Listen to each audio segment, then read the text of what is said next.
Welcome to Badass Benny 1010. Um, so I'm going to try to get these videos out every Tuesday, Thursday, Saturday. I'll try to do that one. So welcome to my channel if you are an ACE survivor, AMAC, and human trafficking. And we're going to talk about rape trauma syndrome. So after a man or a woman has been raped, or girl, boys, this is what happens. So we're gonna talk mainly about adults right now, okay? So rape trauma syndrome is a timeline, a symptom-oriented syndrome. It has 3 stages. Rape trauma syndrome. The first stage is the acute stage, which can begin immediately when it happens, or lasts up to 6 to 8 weeks. You will feel disorientated. You'll sleep a lot.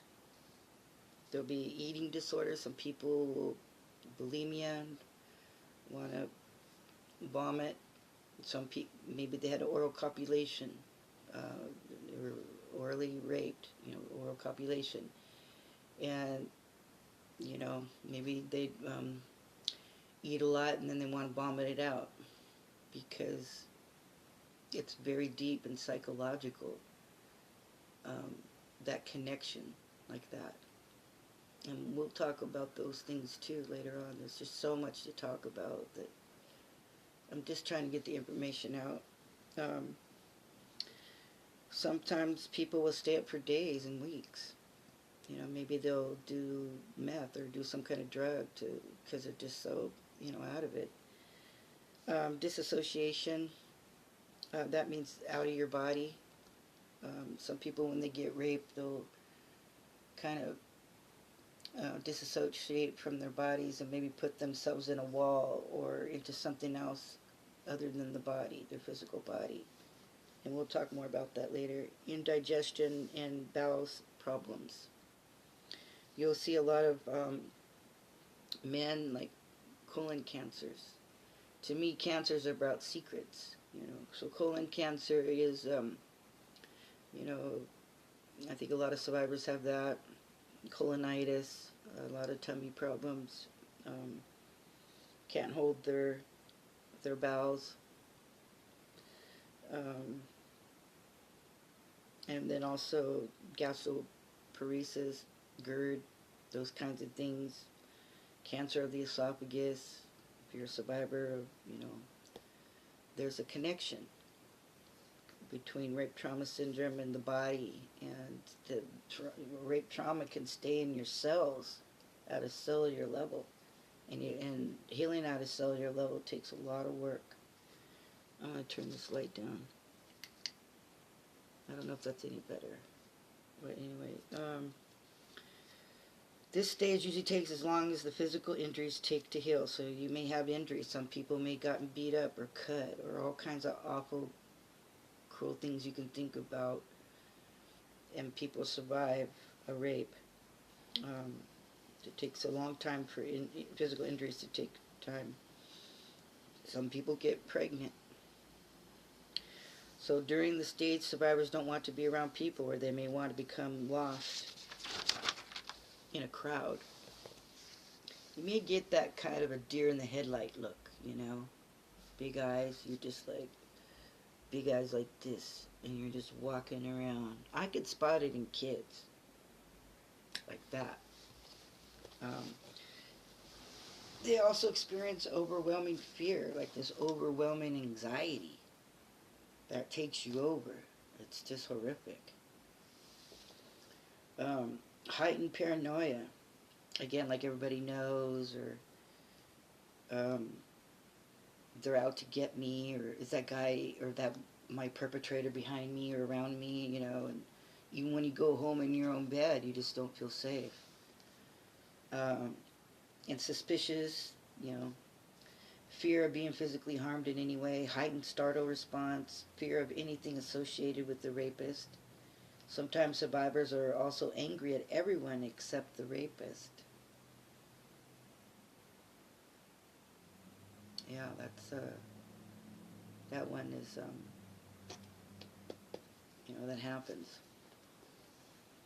Survivors feel shame that they were not strong enough and not good enough. And that a lot of that can go back to AMAC survivors. A lot of AMAC survivors, that means member from birth to 18, and after that,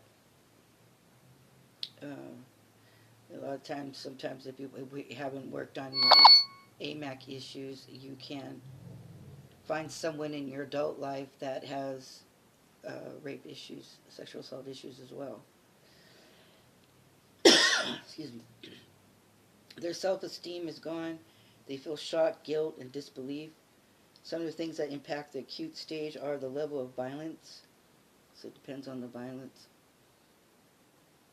I had to work with a famous case here where I live, and it was made national news.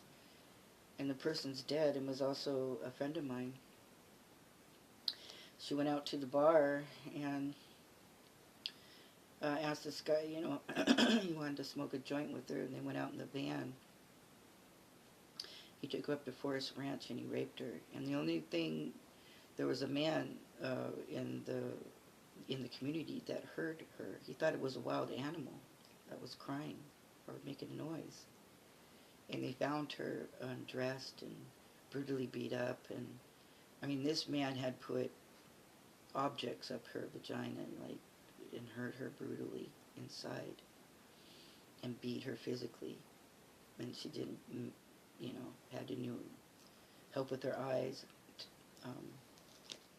She was on Oprah at one point, excuse me. And anyway, I have done some things to stand up for her too. And I will talk more about her. You will hear me talk about her. And she's dead now. So anyway, so it's just a matter of the impact, the level of violence and the age of the survivor. And it seems like children are more resilient than adults, because adults have a hard time bending. It's like a weeping willow tree. We all want to bend like a weeping willow tree. We don't want to bend and crack, like a dry twig. So we have to learn to bend. And survivors, that's really difficult. Trust and to bend. Be flexible. Whether or not they have the support that's consistently from family, friends, and neighbors and law enforcement. If they have any other prior assault history, it will take longer to heal. Yeah. The second stage of rape trauma syndrome is a pseudo stage. In this stage, the survivor denies the severity of the attack. They deny it. Or they'll use alcohol, drugs, food, credit cards, anything not to feel. Multiple relationships, just having one after the other. Hookups, not caring what the other person thinks or feels. A lot of heartbreaks. People can get heartbroken and suicidal and kill themselves over AMAC survivors with unhealed processed, issues, and we take them into relationships. And a lot of people run away. They just run and run, even in adult life, even as old people. If they haven't dealt with their sexual assault issues, they'll act them out on their deathbed. So teens get stuck in the stage with past sexual abuse, rapes. They have no boundaries, which means they do not have the ability to set acceptable behavior limits for themselves or others. They are very vulnerable and very easily taken advantage of. We had a teacher that took a 14-year-old across state, nationally. We've had that a couple times in the United States. So the main focus of the survivor in this stage is to balance the ramifications of the assault, suppress it. Some people put it all the way in the back of their head. They don't want to look at it. Subconsciously it's there. It's always going to be there. And if people don't know if they've been raped or not, and they do therapy or they do hypnotherapy, which works, it's been done on men and women in World War II with shell shock. And so it's proven that it can help you find out if you've been raped or not. If people can't remember. EMDR is another way, and we can talk more about that later. The main focus of the survivor in this stage is to balance the ramifications of the assault. Remember this the studio stage, they suppress it. That's what teens do, and a lot of people do, and struggle to maintain a balance in their life. If this stage continues, the end results are mental illness. So if we don't look at our rapes or AMAC issues, or, it can turn into mental illness. Excuse me.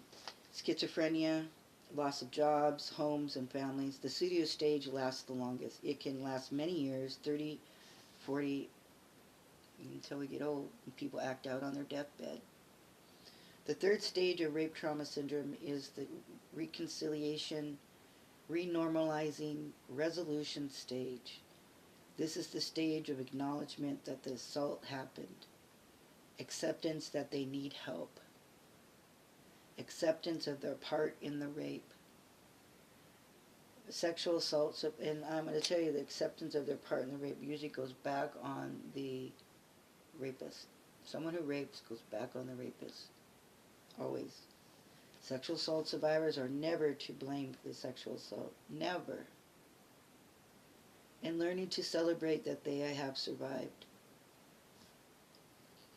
They have turned their self-blame into good reasons for their behavior. Survivors move away from should, saying that it's okay. They turn their feelings of guilt and shame into positive self-care skills. Empowerment. Empowerment is the only way, is to look at whatever happened to you. You look at it, if you can, face on, accept the truth that this is possibly what happened, and get help with a therapist, a rape crisis center where you're at. Find someone that you could trust, keep their mouth shut, and and stop drinking and using. You've got to, look at it. Must look at it. Everybody's got to look at our stuff. So I'm going to stop here, and I appreciate you all listening, and I hope this helps somebody. If you got questions, like and subscribe down there, and this channel will grow. We'll see what happens, and if someone hasn't told you they loved you today, I believe in unconditional love from higher power, I call God, then God bless you. Okay, hope to see you again.